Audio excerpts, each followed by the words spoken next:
नमस्कार। खेत खजाना में आपका स्वागत है। आज दिसंबर की 14 तारीख है और दिन है बुधवार। आज सरसों बाजार में ठीक ठाक सुधार दिखाई दिया है, लेकिन ये सुधार स्टेबल नहीं है। इसमें जैसा कि पिछले 15-20 दिन से लगातार आपसे निवेदन किया जा रहा है कि बाजार में, सरसों बाजार में अब न तो बड़ी तेजी दिखाई देगी और न ही बाजार अधिक कमजोर होगा। बाजार यहीं आसपास घूमता रहेगा और कॉटन बाजार के अंदर अब धीरे धीरे सुधार होने लगा है। आज राजस्थान की कई मंडियों के अंदर भाव 9,000 के करीब पहुंचते हुए दिखाई दिए हैं और ग्वार बाजार अभी स्टेबल है, लेकिन इसमें अभी भयभीत होने की जरूरत नहीं है क्योंकि आवकें बिल्कुल सिमटती हुई दिखाई दे रही हैं। विस्तार से बात करें इससे पहले आपसे विनम्र निवेदन कि आप इस चैनल को सब्सक्राइब कर लीजिए और सब्सक्राइब करने के साथ साथ बेल आइकॉन को जरूर प्रेस कीजिए ताकि वीडियो अपलोड होते ही सबसे पहले आप तक पहुंचे। और सबसे ज़्यादा प्रसन्नता की बात यह है कि जो डेली बुलेटिन खेत खजाना का नियमित रूप से व्हाट्सएप पर सुबह उपलब्ध होता है, उसके लिए सदस्यता लेने वालों की संख्या में ज़बरदस्त इजाफा हो रहा है। आप सबका हृदय से स्वागत।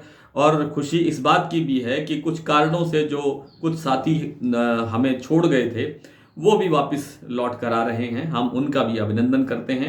आप भी हमारे डिस्क्रिप्शन से व्हाट्सएप नंबर लेकर के आप इसकी सदस्यता ग्रहण कर सकते हैं। सरसों बाजार में आज सलोनी प्लांट के अंदर 100 रुपए का सुबह सुधार हुआ, सीधा ही 100 रुपए सुधार बढ़ा दिया और करीब 60 रुपए भरतपुर का बाजार तेज खुला, 6,390 रुपए।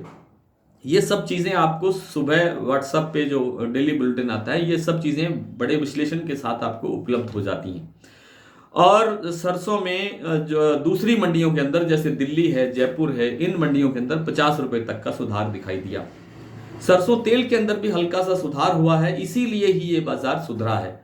सरसों तेल में सुधार इसलिए हुआ है क्योंकि मलेशिया के अंदर जो पाम तेल का स्टॉक है वो काफी कमजोर हो रहा है। अब ये कितना कमजोर हो रहा है ये हमारे आपको डेली बुलेटिन के अंदर बड़े विस्तार से मिल जाता है। इसी तरह से इंडोनेशिया ने अपना पाम तेल का जो स्टॉक है उसको निकालने के लिए, यानी निर्यात के लिए जो रेफरेंस रेट होता है उसके अंदर बढ़ोतरी की है। इससे उसके निर्यात पर थोड़ा असर पड़ेगा, कम होगा। इससे भी बाजार में सोया और पाम तेल दोनों के अंदर सुधार दिखाई दिया, जिससे सरसों तेल के अंदर भी हल्का सुधार हुआ है। और सरसों तेल में अब अधिक घटबढ़ नहीं है, अधिक ज्यादा भाव ना बढ़ेगा ना भाव घटेगा, क्योंकि सर्दी की मांग के अंदर सरसों तेल की जो उपलब्धता है वो ज़रूरी है घरों में, और सरसों तेल की मांग जो है वो बनी रह सकती है। इसलिए जो निचला भाव है उसके अंदर मजबूती रहेगी। लेकिन जो कमज़ोर तबका है जिसकी संख्या हमारे देश में ज़्यादा है, उसे जब सस्ता रिफाइन मिलता है सरसों तेल की कीमत की तुलना में, तो उसे रिफाइन ही लेना पड़ता है। इसलिए सरसों तेल की मांग में कुछ कमज़ोरी रहेगी। पाम तेल का जो निर्यात है, क्षमा करें, हमारे देश में जो आयात है वो पिछले साल की तुलना में लगभग डबल है। और जो कुल खाद्य तेल हम आयात करते हैं उनमें 75% जो मात्रा है, 75% जो मात्रा है वो पाम तेल की है। इसलिए पाम तेल सर्वाधिक उपलब्धता के साथ उपलब्ध है और पाम तेल सबसे सस्ता है। इसीलिए इससे दूसरे जो खाद्य तेल हैं उनके अंदर दबाव बना हुआ है, इस साल सारे साल ही बना रहा। सरसों के अंदर अभी और थोड़ा बहुत गुंजाइश है सुधार की, लेकिन कल एक बार मुझे लगता है कि बाजार थोड़ा सा फिर ये डाउन की तरफ जा सकता है। हल्का फुल्का जाएगा, ज़्यादा नहीं, और बढ़ेगा तो भी ज़्यादा नहीं। बात कर लेते हैं कॉटन बाजार की। देखिए, अवेलेबिलिटी कॉटन की 1 लाख गांठों के दायरे से बाहर नहीं जा रही है। इसलिए कॉटन के जो भाव हैं उत्तर भारत की मंडियों के अंदर तो 200-300 रुपये सुधर गए हैं। दूसरी मंडियों में भी हल्का फुल्का सुधार है। अगर दिसंबर तक, इस दिसंबर के अभी 15 दिन लगभग बाकी हैं, इन 15 दिनों में भी अगर आवक 1 लाख गांठों से ऊपर नहीं होती है, बढ़ती नहीं है, तो आप ये समझिए कि कपास की फसल में अच्छी खासी पोल है और भाव अगले सीजन, अगले साल से, नए साल से जो जनवरी से शुरू हो रहा है उसके अंदर भाव यहाँ से 500 रुपये तक बढ़ता हुआ दिखाई दे सकता है। बात कर लेते हैं थोड़ी सी ग्वार की। ग्वार का भाव अभी स्टेबल है, वही 5700-5800 रुपये के आसपास कारोबार हो रहा है मंडियों के अंदर। लेकिन जो परेशानी की बात यह है कि जो आवकें हैं ग्वार की वो लगातार कमजोर होती जा रही हैं। एक बीकानेर सेंटर ऐसा है अभी तक जिसकी जो आवक है वो ठीक ठाक बनी हुई है 10 से 12 हज़ार बोरी की।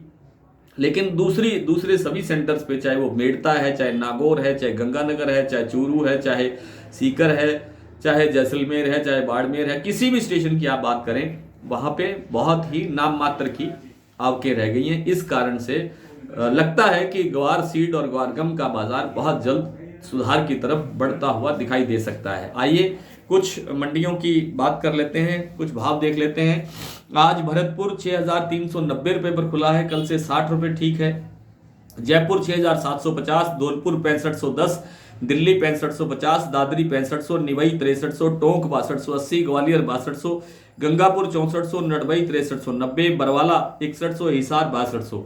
एलनाबाद में आज सरसों का भाव रहा है 6550, आदमपुर में 6251, सिरसा में 6220, संग्रिया में 6191, गोलूवाला में 6265 और अबोहर में 6165। आज एलनाबाद में नरमा बिका है 8488 रुपये, क्षमा करें, भाव अब सुधर कर आ गया है 8525 रुपये। आदमपुर में 8622 रुपये, सिरसा में 8650, सूरतगढ़ में 8850, गोलूवाला में 8801, अनूपगढ़ में 8950 और रावतसर में 8850, अबोहर मंडी में 8555 और भट्टू हरियाणा में नरमा का भाव रहा है 8400 रुपये। आज एलनाबाद में ग्वार बिका है 5684 रुपये, आदमपुर में 5800 रुपये, संग्रिया में 5630, गोलूवाला में 5641 और भट्टू मंडी के अंदर 5663। आज इतना ही, कल आपसे फिर मुलाकात होगी, तब तक के लिए नमस्कार।